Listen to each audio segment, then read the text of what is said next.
They marched in protest, a silent procession of a people grasping for one last chance to resist, shamefully admitting they only have themselves to blame for government policies that threaten their way of life, their security, and the future of democracy in Britain. We've been very apathetic for years, and now we're paying the price for it. A future that's in doubt, and the largest peaceful protest in British history to try to change that has got many asking, where were these voices 6 years ago when there was an outright ban on handguns, and pistol shooters were forced to surrender their firearms, confiscated by the government to be destroyed? Liberties that have already been sacrificed for the politicians' false promise of a safer society.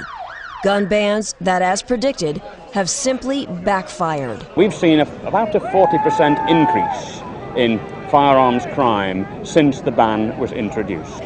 That is not a success in my book. We need to be armed, you know, we're not safe any longer. Everything is changing. It's very simple. The authorities have no way of controlling criminals, so they control the law-abiding, because we're an easy target. And now, some members of Parliament are questioning the government's anti-gun agenda, an agenda that has, without a doubt, failed. The use of weapons in crime has risen dramatically. And it's very difficult to get government departments to openly accept the fact. Politicians refusing to face the facts, while the police are forced to every day. It's totally out of control. This police officer, who feared he'd lose his job for speaking out, asked to remain anonymous. He said for the first time ever, bobbies are carrying firearms, but they're still outgunned by criminals who can buy whatever they want on the black market. Every officer now in this country gets issued with body armour. When I joined the police service back in the 80s, we didn't have any of this. We had a wooden truncheon and a set of chain link handcuffs. The firearms laws have been tightened up since. Why do we still need this equipment? Simply because the criminals have the weapons and they're prepared to use them. Gun policy's gone tragically wrong, and police morale at an all-time low. I feel let down by the politicians, by the senior management in the police, and I feel at present I cannot give the public the service they demand and expect. And as this officer made very clear, it's a law built on a lie. The politicians, basically, they have misled the public. They said, if we ban handguns, the country's going to be a safer place. They ban the handguns, the country is not a safer place. Why are British people not to be trusted? And I think that says a lot about the government. Citizens left defenseless, now victims of the very laws passed to protect them, and asking how many more Tony Martins will there be. Martin, a Norfolk farmer, was forced to protect himself when no one else would, not the police and not the British justice system. What happened at this farmhouse owned by Tony Martin 4 years ago has struck a real nerve, not only in this country, but internationally. 2 men broke into Tony Martin's house. Both of them were shot. One of them was killed. And the man who fired that gun, Tony Martin, was initially sentenced to life in prison for murder. But many people think Tony Martin should never have spent 1 day in jail. They say he was just an innocent man protecting himself and his property. Tony should not be in a jail, not for what he did. He was perfectly within his rights, in my view, to look after his own property and his own life. My thoughts is that I would do exactly the same, put in the same situation. I would not hesitate to do exactly the same. I personally believe that, you know, if you're in your own house and people come in, then they should expect whatever they get. Everybody around was saying the same thing. You must have a right to defend yourself. It has gone too far, swung so far in favour of the criminal. Criminals like those in Tony Martin's case who were no strangers to the law. 16-year-old Fred Barris, who was killed, already had 29 convictions.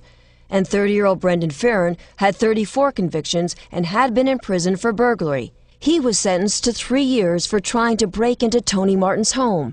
But after only serving 18 months, he's free while Tony Martin remains in jail.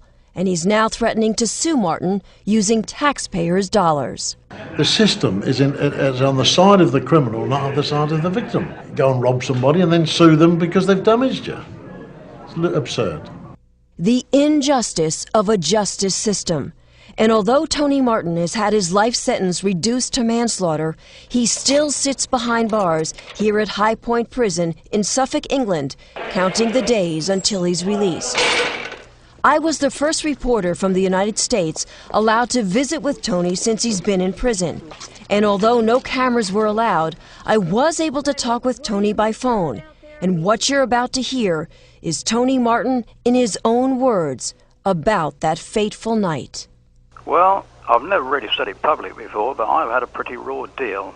I personally think it's very, very wrong for somebody to have to live in their house in fear. But for some unknown reason, there are people in this country who don't know the difference between defending yourself, protecting yourself, and malice aforethought. I thought it was the people that came in the house that were malice aforethought. Chief Constable of Norfolk said that Tony shouldn't have used his gun, that he should have yelled for help. Well, you've seen the isolated location. I could scream furthermore and nobody would hear me at 2 o'clock in the morning. It's just a nonsense, I do believe. It could have quite well been the dead man, because there's no question. The police in this area is totally inadequate. I mean, we get little or no support. Police protection, residents here say they can't count on, and they're fed up with being denied the right to defend themselves. We've been broken into several times before. And most of the people around here at one stage or another has either been broken into or had an attempt to do so. This wasn't the first time you had a problem. No, that was the third time this year that somebody had broken the house, yeah. You actually become a prisoner in your own house. I have every sympathy. I genuinely do. But I can't say that the law shouldn't be what the law was.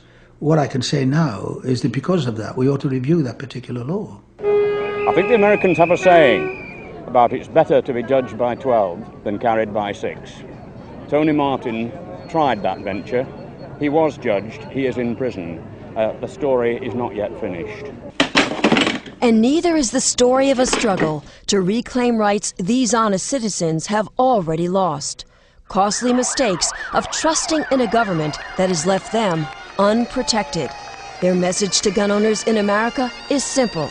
It will happen to you if you let it. Jolly well could, and they ought to realise that. If they saw what we're seeing in this country, then they'll fight for it. But if you don't do anything, you will lose your liberties, and make the effort. Don't be apathetic. Get out there and fight. Learn from our experience and don't give an inch. Your Constitution matters, your freedom matters. Pericles said it way before me. Freedom is only for those who have the guts to defend it.